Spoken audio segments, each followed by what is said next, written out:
Welcome back. Alex Lawson with me at Social Security Works. Thank you again, Alex, for this studio, this office space. It's great having you with us. So, Marco Rubio, is he going to pay a political price for this, number one? Or is the news media going to succeed in basically making it invisible? Because most of the media in our country is owned by corporations who want their big tax cuts. Yeah. And this would be a very inconvenient thing for Comcast or Time Warner or any other. ABC, Disney owns ABC, I think. Those companies, they have literally at least tens, probably hundreds of billions of dollars on the line in this thing. So, I'm just astonished. It's like when Barack Obama said people cling to their guns and their religion, it went just absolutely exploded, just exploded. And that wasn't even a public speech. It was a private venue with leak audio. Marco Rubio comes right out and says, next we're going after Social Security and Medicare. And I've only seen it, I haven't seen it anywhere in the corporate media. I've heard a reference to it a couple of times. Of course, I've been traveling, I don't watch that much TV, but what's this going to mean, number one, and what are your thoughts on that little rant I just did? And number two, what about other Republicans? I mean, where's this going? So the corporate media want this more than anything, the tax scam, because they're the oligarchs. I mean, they're the propaganda of the oligarchs, of the billionaire class. This is for them. And if you just do a really quick look across the news media, they are ignoring it. It's like it's already done, right? They've moved on to the next story because they want this thing to pass. Hundreds of billions easily, and increased power, increased money for them, increased concentration. So this is what they want. But the American people are starting to wise up to this. They have truth tellers like you. They go to other sources to find out what's actually happening.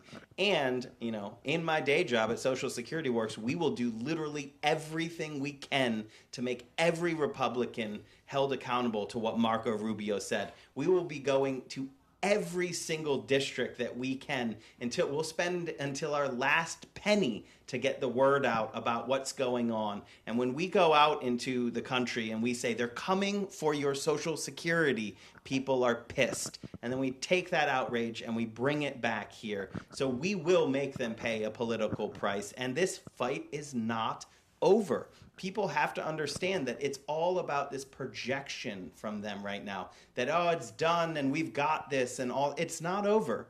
We have to hammer every crack that we see in their edifice, right? In their, we're all united on this. They're not united. The Freedom Caucus in the House, they hate Susan Collins. They hate that Collins compromise. We have to take that crack and hammer it. We have to create these divisions within their party and let their chaos take the whole thing down. So what's the best way that somebody who's listening to the show right now can do that? Call your member of Congress. Call the senators. Call your senators. Call your member of Congress. If you go to Social Security Works on Facebook, if you're on Facebook, we have a graphic that has the 32 most vulnerable Republican House members with their phone numbers. Just call them. I don't want to go too deep into it, but the Republicans in blue states, because blue states are getting punished by Donald Trump in this, right? Right. So the you can no longer deduct your income tax, your state income taxes. Right. And so any Republicans in California, New York, anywhere, we can hammer them. And it's not just entirely blue states. Probably about half the red states have state income taxes too. I mean, I think there's only 6 or 8 states that don't have a state income tax. But I do think concentrating on California and New York, because there's enough Republican members in those 2 states to kill this thing.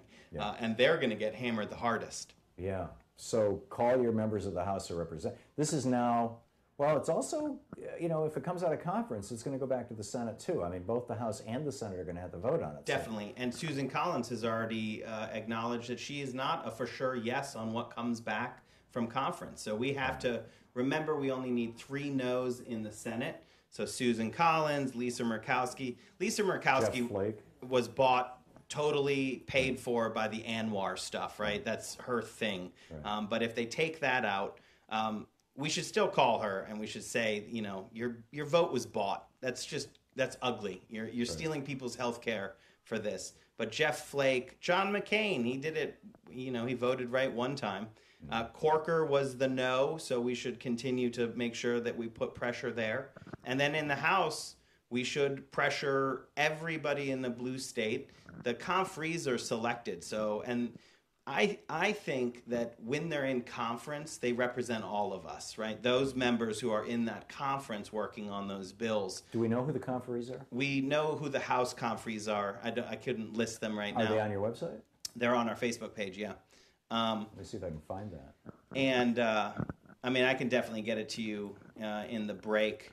I think that we should call all the conferees. I think that at that point, they definitely work for every American as they're deciding what's in this bill.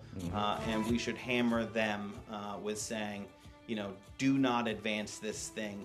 Take out all of the bad stuff. Take out all of the handouts to billionaires, and really just hammer them. And we want to knock it off track. We also do want to remove the worst things. We're hitting the break. I've got the list. I'll read it after we get off the air. I found it over on Social Security Works' page on Facebook. Alex, thanks so much.